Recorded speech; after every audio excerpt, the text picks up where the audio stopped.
नमस्कार। आज मैं आपको ये क्वेश्चन का सलूशन बताने वाली हूँ जिसमें हमें चेक करना है कि ये जो फंक्शन है ये डिफरेंशिएबल होगा अगर एट एक्स इक्वल टू 0 तो p के लिए क्या कंडीशन सेटिस्फाई होनी चाहिए। ये हमारे ऑप्शन है p equal to 0, p less than 1, p greater than 1 और p इक्वल टू -1। सो ये फंक्शन आप देखिए किस तरह से डिफाइन है। ये आपका x इक्वल टू 0 पर 0 है। This function is 0 at x equal to 0 means f of 0 की वैल्यू 0 है और जहां पर भी फंक्शन 0 नहीं मतलब आपका x 0 नहीं है वहां पर ये इस तरह से डिफाइन है x to the power p into sine 1 by x। So अगर आपको डिफरेंशिएबल है कि नहीं ये फंक्शन चेक करना है तो क्या कंडीशन होती है।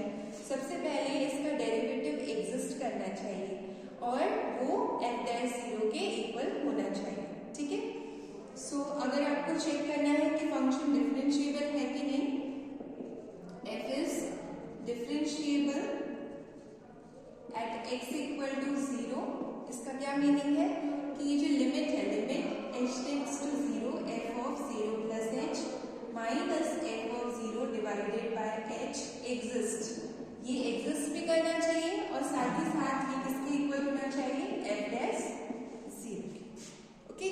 सो हम इसी से इसको चेक करेंगे। सबसे पहले हम निकाल लेते हैं ये लिमिट की वैल्यू।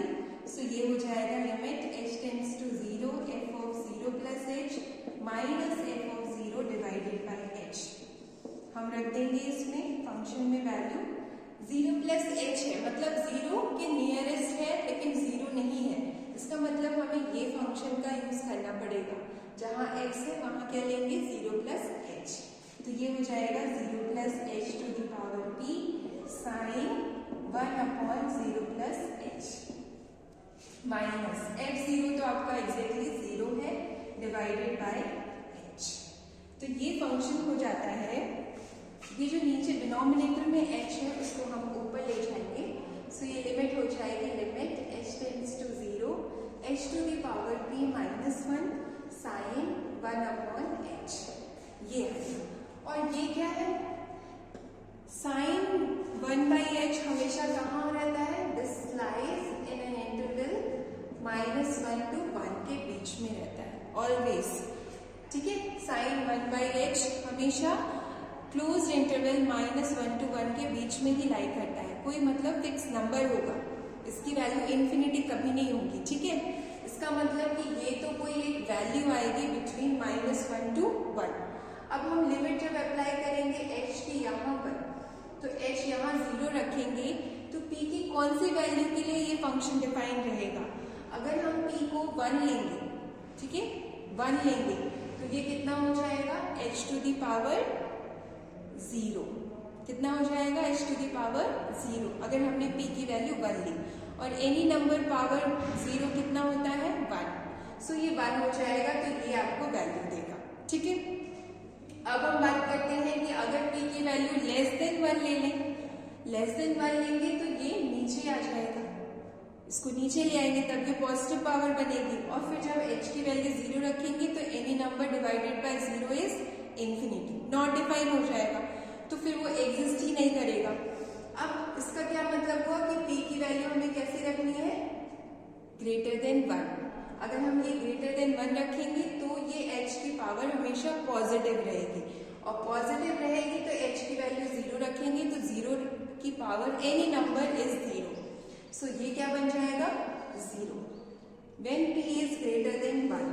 p की वैल्यू अगर ग्रेटर देन 1 है तभी ये h की पावर पॉजिटिव रहेगी, अदरवाइज नेगेटिव हो रही है, नेगेटिव में नीचे ले आएंगे तो any number divided by 0 infinity, not define हो जाएगा, एग्जिस्ट ही नहीं करेगी लिमिट।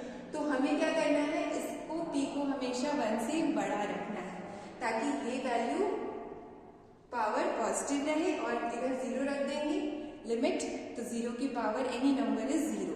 सो 0 इंटू ये क्या होगा, ये होगा वैल्यू लाइज बिटवीन, ये वैल्यू क्या करेगी, -1 एंड 1 के बीच में कोई एक वैल्यू होगी। ठीक है। और 0 से जब इसका मल्टीप्लीकेशन होगा तो ये क्या बन जाएगा, 0, क्योंकि f'0 भी आपका क्या आएगा, 0 ही आएगा। ठीक है। So this is equal to f'0। So ये कब पॉसिबल हो रहा है, when p is greater than 1। इसका मतलब कि जो हमारा आंसर है वो क्या है, p इज ग्रेटर देन 1। इसके लिए ये फंक्शन डिफरेंशिएबल होगा। अगर हम कंटिन्यूटी की बात करें एट x इक्वल टू 0, तो हमें निकालना होता है left hand limit.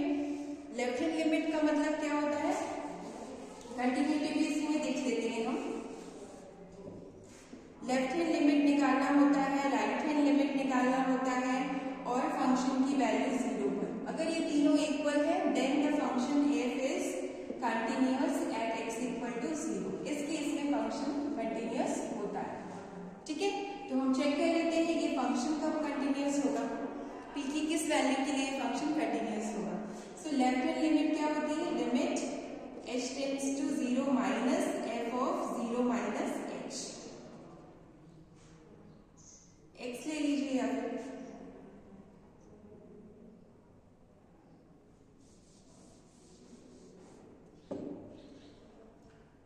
Limit x tends to 0 minus f of x, ऐसा भी लिख सकते हैं। फिर ये हो जाएगा limit h tends to 0 f of 0 minus h।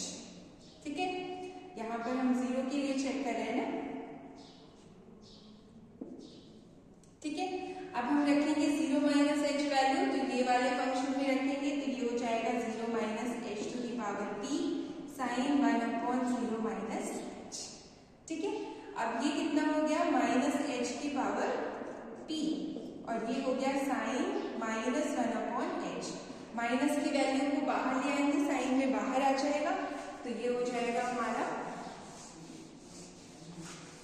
ये हो जाएगा minus h to the power p, और यहाँ से माइनस साइन और बाहर आ जाएगा, और साइन 1 अपॉन h। इसकी वैल्यू क्या होती है, साइन 1 अपॉन h की, इसकी वैल्यू हमेशा माइनस 1 1 के बीच में होती है, दिस वैल्यू। सो ये अब देखना है कि ये कब एग्जिस्ट करेगा और f0 के इक्वल भी होगा। f0 कितना है, 0, 0 के इक्वल भी होना चाहिए। तो ये वैल्यू अगर हम ले लें ग्रेटर देन 0, 0 पे देखिए h equal to p equal to 0 पर, तो कितना आएगा ये, h की power 0। So any number power 0 is 1, और 1 इससे मल्टीप्लाई होगा, जो कि ये क्या है, माइनस 1 और 1 के बीच में लाई कर रहा है, तो ये कोई नंबर आ जाएगा तो प्रॉब्लम हो जाएगी। इसलिए हम क्या करेंगे, p को ग्रेटर देन 0 लेके देखेंगे।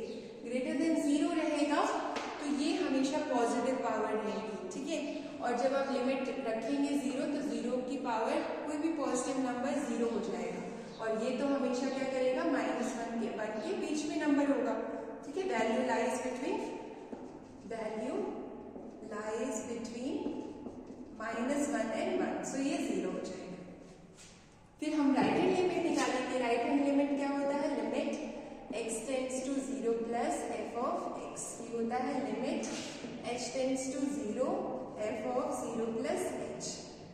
इसी में रखेंगे फर्स्ट वाले में, तो ये हो जाएगा h to the power p sine 1 upon h, limit h tends to 0। Again वही देखिए, p की वैल्यू अगर 0 रखेंगे तो ये कोई भी नंबर आएगा, 0 नहीं आएगा, जबकि हमें क्या चाहिए, 0 चाहिए, क्योंकि f ऑफ 0 की वैल्यू 0 है, और कंटिन्यूअस होने के लिए 0 चाहिए। तो ये p की वैल्यू हमें क्या लेनी पड़ेगी, ग्रेटर देन 0, तभी ये हमेशा पॉजिटिव रहेगी, और h की वैल्यू 0 रखेंगे लिमिट, तो ये 0 दे देगा। तब आपका left hand limit right hand limit equal to f of 0 मतलब 0 होगा। इसलिए कंटिन्यूटी के केस में आपको क्या चाहिए, p ग्रेटर देन 0 चाहिए, और डिफरेंशिएबिलिटी के लिए क्या चाहिए, p ग्रेटर देन 1 चाहिए। ठीक है, और अगर दोनों पूछ रहे हैं एक साथ तो आप क्या लेंगे, p ग्रेटर देन 1 ही लेंगे, क्योंकि दोनों ही इस कंडीशन में ही कंटिन्यूअस होंगे। ठीक है, ये क्वेश्चन बहुत ही इंपॉर्टेंट है, क्योंकि ये आपका एमपी सेट 2017 में आ चुका है, एपी में भी आ चुका है 2017 में, इसलिए इस टाइप के फंक्शंस की कंटिन्यूटी और डिफरेंशिएबिलिटी आपको आनी चाहिए।